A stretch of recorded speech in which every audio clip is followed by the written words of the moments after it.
Hello again folks, and welcome to another ispeakPE screencast. This particular screencast is just looking at the skills section of the new E.A.P.I as of 2022. So when we're looking at the skills component when you're performing your E.A.P.I, after you've watched your video clip, you'll need to make note of strengths and weaknesses of skills. Please bear in mind there is no set limit to how many skills in terms of strengths or weaknesses you need to watch or pay attention to, and the only limit you will have is your own time frame in terms of how fast you need to get through this element of the E.A.P.I in order to get the rest of your development plan across to the examiner. So once you've identified that a skill has been a strength or a weakness, there is a little bit of construction you need to perform in order to give the right answers that the examiner wants. So with any skill you're thinking about highlighting as a strength or weakness, we follow the same process. First of all, you must note and state what skill it is you're looking at. So we use the word identify. So you can identify what the skill is you've looked at and you said it was a strength or a weakness for the performer. And when you state this, clearly give some evidence from something you've seen in the clip, because it backs up what you've seen. Once you've identified that that was a strength or a weakness, you then need to explain. What did you see in detail? Why was it a strength or a weakness for that performer? You don't necessarily need data from the clip here, but you can use it to help you explain that. What would be helpful in this stage is thinking in your mind about the different phases of the skill that you're talking about. So often we call these like the preparation phase, execution phase, recovery phase, and then the result. And you don't need to name all of those phases, but it's helpful to have them in your mind in order to pinpoint what was good about the skill or what was poor about the skill. Once you've done that aspect, you must clearly state whether it was successful for the performer or not. And a little bit of why would always be helpful. In addition to that, how did that impact the success for the team? And I'll talk about that in the next example. And finally, for moving towards the top band answers in the E.A.P.I assessment, you'll need to apply some form of theory to what has happened or what you have seen. And the key word is application, apply. You can't just regurgitate some theory that you've talked about from your studies for this past 2 academic years. We don't want to know the ins and outs of the energy system, for example. We want to know how it applies to what you have seen. And I'll show you an example of that in just a second. But that is critical in order to get those marks. The other aspect to think about with the theory is this. You must use the theory that's been used on the OCR EP checklist sheet. So make sure you download that from the specification point either on the OCR website or you can download it through your staff member.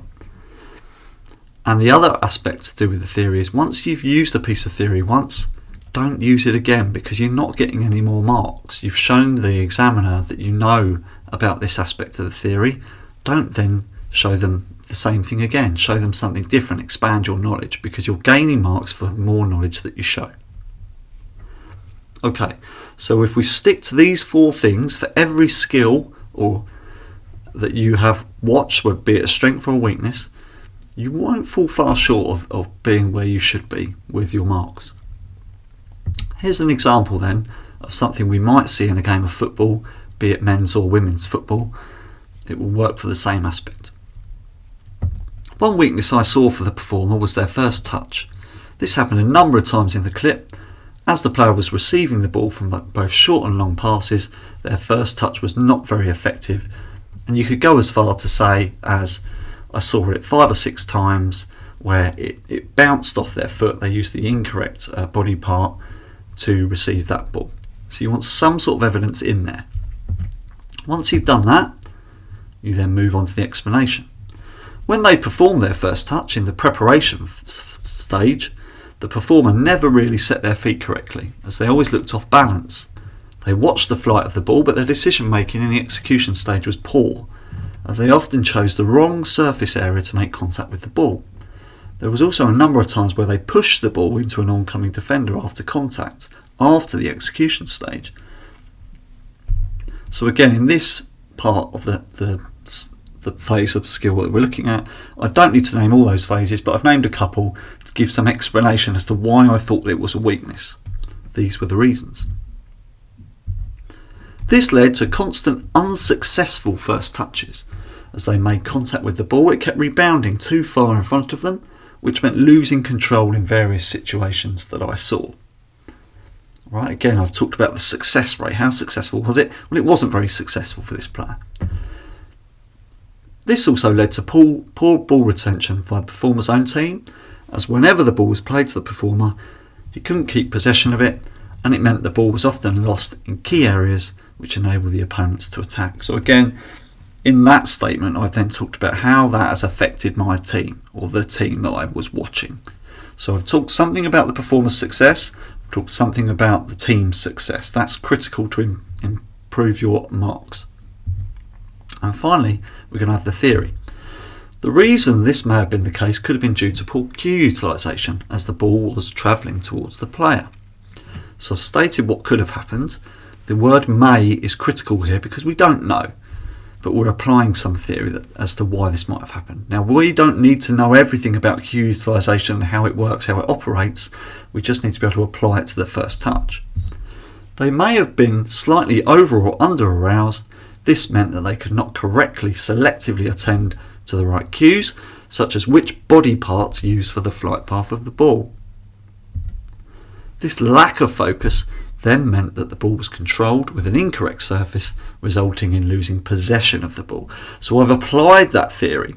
I haven't stated what the theory is or given names of theorists or gone into much detail about that. I've just directly applied it to the situation that I was looking at.